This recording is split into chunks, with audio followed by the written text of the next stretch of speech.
Okay, think about this for a second. You're driving down the highway, music's on, maybe you're thinking about your destination. But right under your wheels, just a few feet down, there's this invisible battle going on. It's this constant clash of massive forces, and it's what decides if the ground beneath you even holds together. So today, we're going to go underground and uncover the hidden engineering that keeps our world from falling apart. So let's kick things off with a pretty simple question, right? You've got this huge 16-ton truck. That's 32,000 pounds, rumbling over a pipe buried just a few feet down. I mean, that is an incredible amount of weight focused on one little spot. So what exactly is stopping that pipe from getting flattened like a soda can? Well, the answer is this fascinating duel between two very different forces. And to answer that, we really need to meet the two main players in this underground drama. Let's meet the contenders. On one side, you have what we call the live load. Think of this as the punch from the traffic above. And on the other side, you've got the dead load. This is the relentless 24/7 weight of the Earth itself.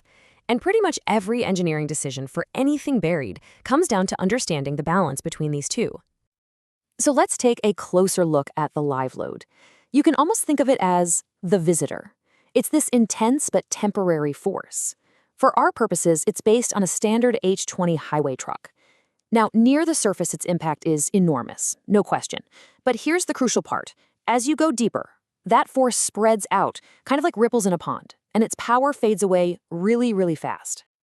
And then you've got the dead load, which we can call the constant. This is just the pure weight of all the dirt and rock piled on top of something. And unlike the live load, its power is simple and it is relentless. The deeper you dig, the heavier it gets. It's this steady, predictable force that just keeps on building, meter by meter. So you see what's happening here. You have one force that's super strong up high, but gets weak down low, and another that's barely there at the top, but becomes overwhelmingly powerful the deeper you go. This whole dynamic sets up what we call a critical crossover point, where the boss really changes. And that whole shift? It's all about one thing: depth. Let's put some actual numbers on this so you can see it in action. At a really shallow depth, say just 0.6 meters, that's only about 2 feet, the live load from that truck is a whopping 58 kilonewtons per square meter. That's a measure of pressure. At the same time, the soil's dead load is only about 11.5. So at this depth, it's not even a contest. The truck is the undisputed champ. But now, let's see what happens when we go down to 1.8 meters, or around 6 feet. Whoa, suddenly the whole balance shifts. The live load's punch has faded all the way down to 24, while the steady weight of the dead load has grown to 34. We've just hit the crossover point. The two forces are now basically rivals, almost equal in strength. And what if we double that depth again, down to 3.6 meters, or about 12 feet? Forget about it. It's not even a fair fight anymore.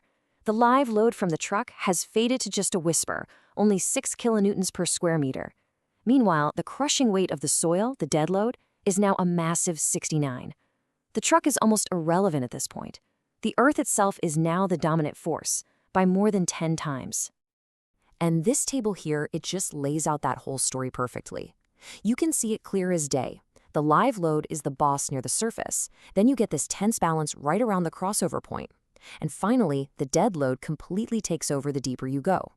This isn't just some abstract theory. This is the fundamental rule for designing pretty much anything that gets buried under a road. So, great. But how do engineers actually use this in the real world? I mean, how does this invisible battle of forces translate into a highway that's safe and actually works? Okay, let's walk through a real-world example.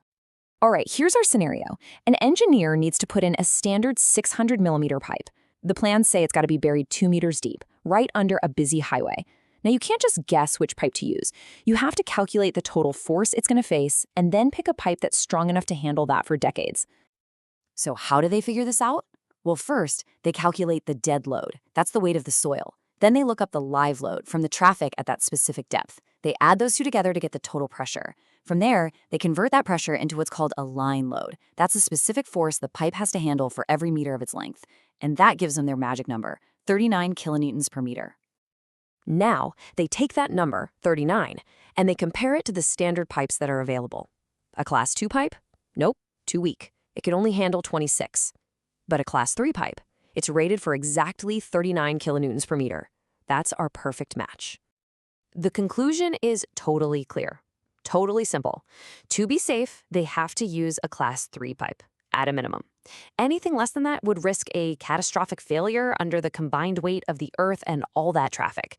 This is literally how math keeps our infrastructure from collapsing. So after all these charts, all these calculations, what does it all boil down to? It really comes down to one simple, elegant insight, a rule of thumb that every single civil engineer knows by heart. And here it is. For shallow pipes, fear the truck. For deep pipes, respect the earth. That single sentence captures everything we've just talked about. It's the guiding principle.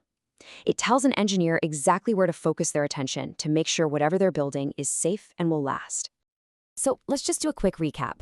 The main thing to remember is that the punch from traffic, the live load, rules the roost near the surface. But as you go deeper, that relentless weight of the soil, the dead load, takes over. That crossover point is the exact spot where an engineer's entire design focus has to shift. And understanding this balance is what keeps our entire hidden world of pipes and culverts working day in and day out. It really makes you think, doesn't it? The next time you're driving, just remember that invisible duel that's happening right beneath you. Which kind of leads to one last question. What other invisible engineering marvels are out there, hiding in plain sight, just silently making our whole modern world possible?